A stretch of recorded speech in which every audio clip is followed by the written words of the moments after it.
over a year now that I wanted to move up to 100K.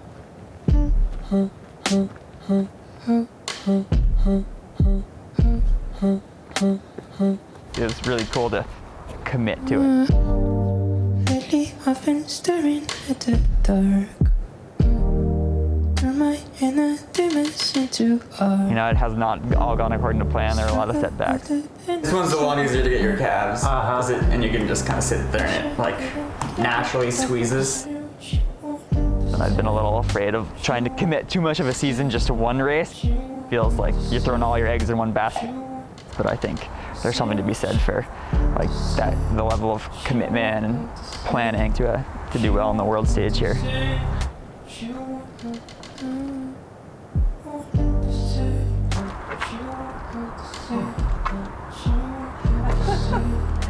That's good.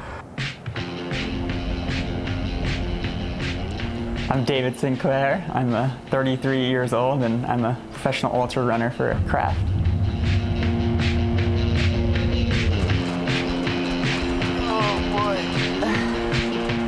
I think like the first running memories were doing just like a 1 mile fun run as a kid. In 3rd grade, I was the fastest kid in the school already. I realized I was pretty good at running.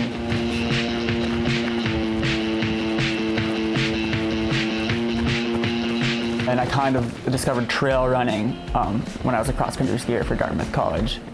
We'd run on like the Appalachian Trail between like 12 to 18 miles every Sunday morning. Kind of fell in love with trail running. And it was way more fun than, you know, going to the track.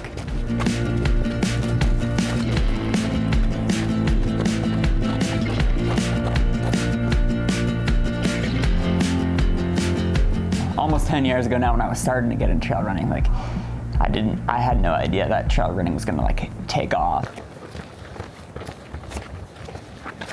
A bunch of years there, I was, you know, not willing to like go all in on being a professional trail runner.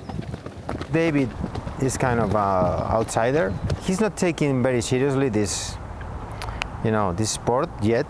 He's starting now, but it's good because, you know, everywhere he goes is the favorite one. Not here in Europe, but in US. Last year, I just kind of realized like, well, I'm not going to get any younger, and yeah, wanted to like quit my job coaching and just be able to be a full-time athlete for the first time.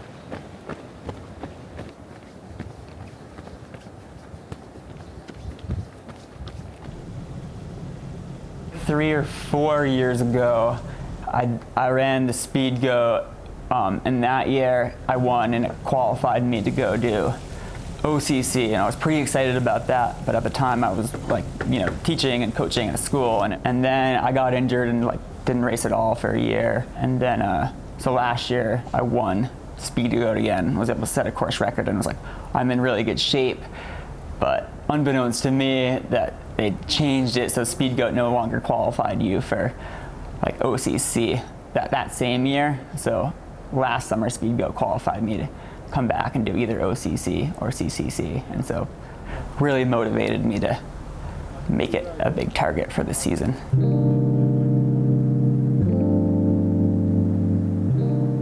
CCC will be the second 100K for him. The previous one was great, but this is a different thing.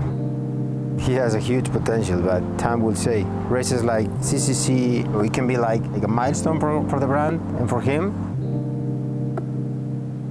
Basically until the last month, I've been, you know, trying to do enough running to like be on track for being able to handle 100K, and then doing probably the other 50% of my training, cross training, mostly on the bike, just so I could balance, you know, get enough training hours to be really fit for this race, but also not overdo it and have a total relapse with my tendonitis in my knee.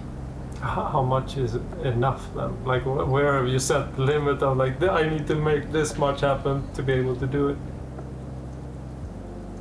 I think I did probably 80 miles of running last week, and that would have been my biggest week, but between like doing some supplemental gym work and then a bit of hours on the bike, I think I've been able to, you know, do 15 to 20 hours of training a week. Today I'll be doing a run with all my required gear, kind of a test run for a CCC race day. With the vest, I've been practicing a little bit with a new vest, haven't totally dialed it in, but headlamps, extra warm stuff. I'm probably going to be racing in shape of prototype for trail, super foam. So for the longer races especially, the cushioning's really nice and feel like you kind of float around out there, and you know, after multiple climbs and descents, I find my legs are a good bit fresher. I'm doing most of my calories with gels. I've found that these gels are really easy to carry, go down easy. The goal for the race is to never have to eat any solid food for even up to 11 hours. Obviously, like, things can happen and you need to have a plan B, but I've done pretty much all of my long training runs where I'm doing, 2-3 gels an hour, about 100 grams of carbs. Least important is probably the hat and the eyewear.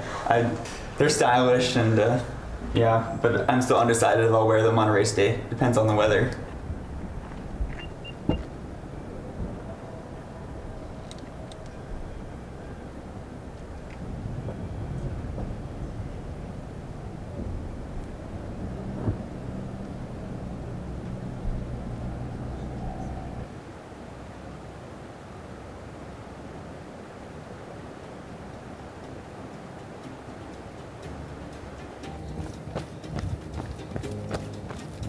He's really good runner on shortest distances, but he needs some control.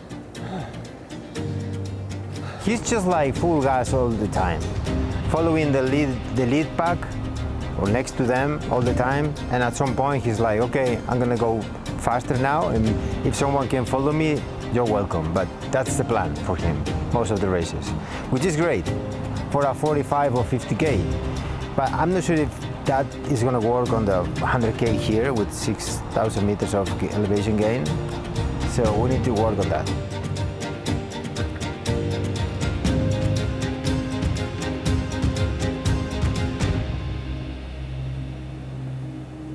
Okay, I always chicken out, but you brought the camera, so I have to do it.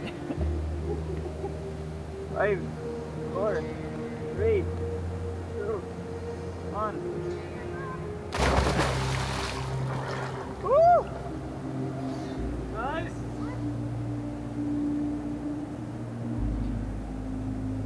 Like 2 days before, I went to bed and was like, oh man, I'm feeling the nerves already, and it's 2 days out. I knew that I was putting pressure on myself, and it's like a really fine line too between getting almost like crippling anxiety in the last day or two before the race.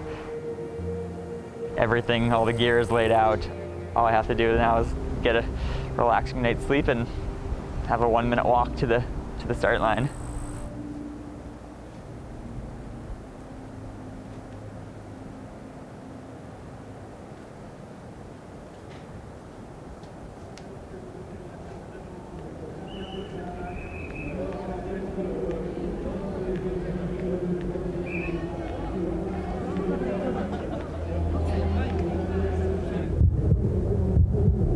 I was standing there taking deep breaths, trying to get my heart rate down a little bit before the start, and you feel like the calm before the storm.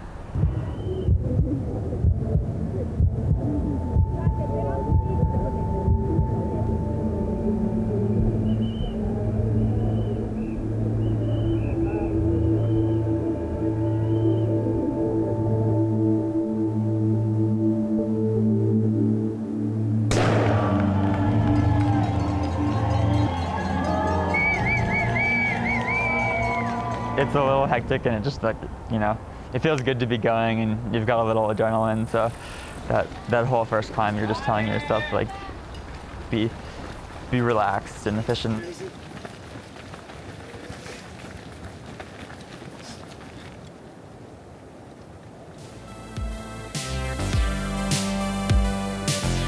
A pretty unique race in that we're starting off with the biggest climb, and it's a full hour 15 or so of just climbing.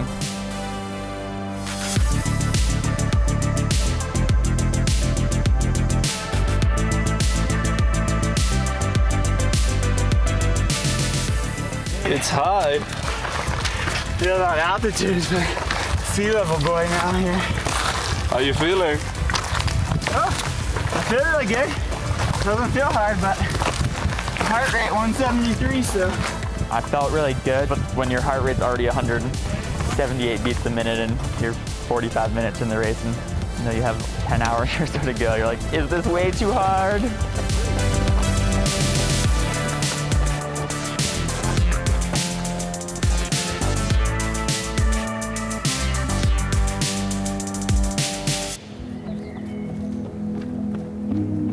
Francesco said to me like, oh man, it's hot and I'm really thirsty. And I was like, oh, I feel great. So at that point I was like, maybe I could win this thing. I'm like feeling incredible.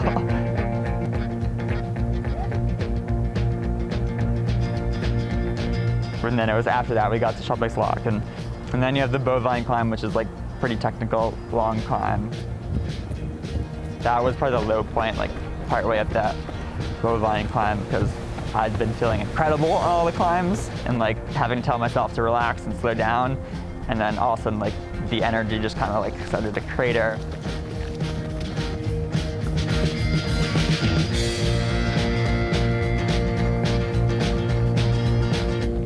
I had some doubt that like, okay, actually I was pushing a little too hard for the first 5 hours of this race, and there's still so many miles to go, and like, am I just gonna completely implode and like have to start walking it in and have people passing me? You got this. How you feeling? I got really bonked on that last climb, and Yeah. it went from feeling so easy to so hard. All right. But I'm just trying to keep fueling and Yeah, keep eating. I'm in control. Tried to survive, and I kept like tripping over rocks and stubbing my toes, and every step was hurting on the downhill. But I knew that there were some chasers, and I knew I had enough that I could hold on. But I didn't know if I didn't know if I had a minute or if I had 5 minutes or what. So I was just kind of running blind and scared at that point, all the way down. He started feeling tired, but also I guess that Francesco was tired also. And he was worried about David all the time, asking his crew about, okay, what is David? How far is he? So it was like a really nice, really cool fight to watch.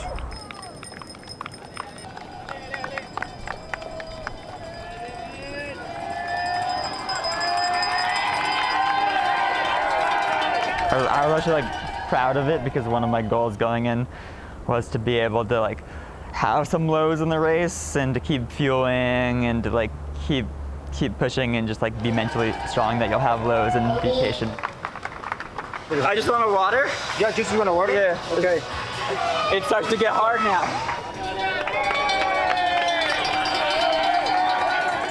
He's tired, but he's fine. He said that he's sick of it right now.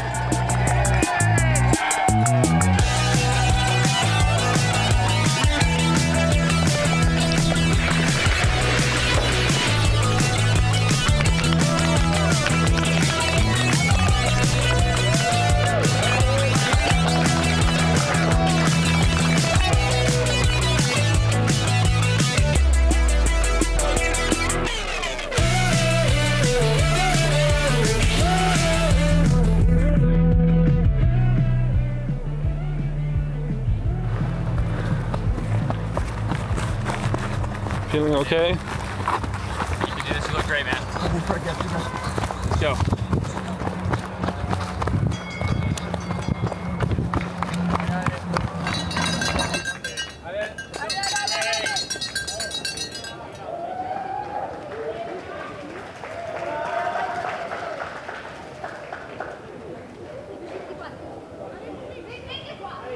I mean, I was like scrolling all the time and refreshing the live trail app, you know, like, okay, what is happening here?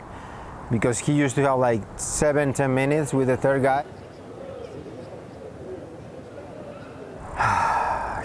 He tried to get Francesco, but Francesco was cruising all the time, so he was like more focused on not get hunted from the third runner. In Valencia, he was like, okay, now is my time to, you know, I have to put some distance between me and the third runner. Let's push here.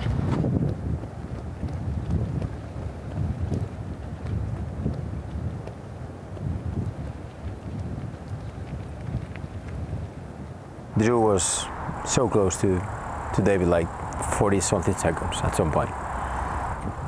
That's the worst part, you know, especially when you are getting to the finish line, because when you are at the finish line, you only see like 100 meters, but you don't really know who's gonna be there. So I was like, you know, like this, like hoping for David to come first. I mean second, but you know.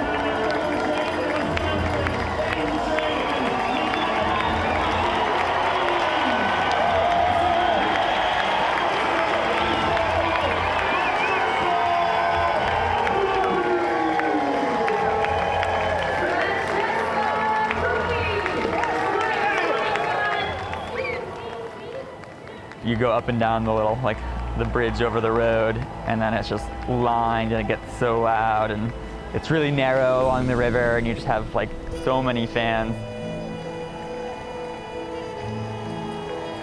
You can be like third place and take the last downhill from La Flagère to finish and win the race. If something happened in the last 6 kilometers. Maybe the hardest part about being like a full professional right now is that it definitely adds more pressure.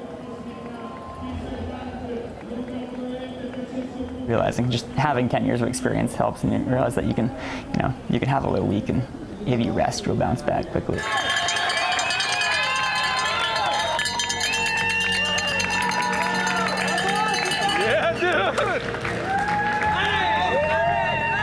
I was trying to run fast, but I also was just trying to enjoy that experience, because you don't get to experience that very often. It's really cool to feel like I can be one of the best runners in the world over here on this huge stage. One of the best experiences I've had in running. There's some lonely miles out there where you don't see all that many people.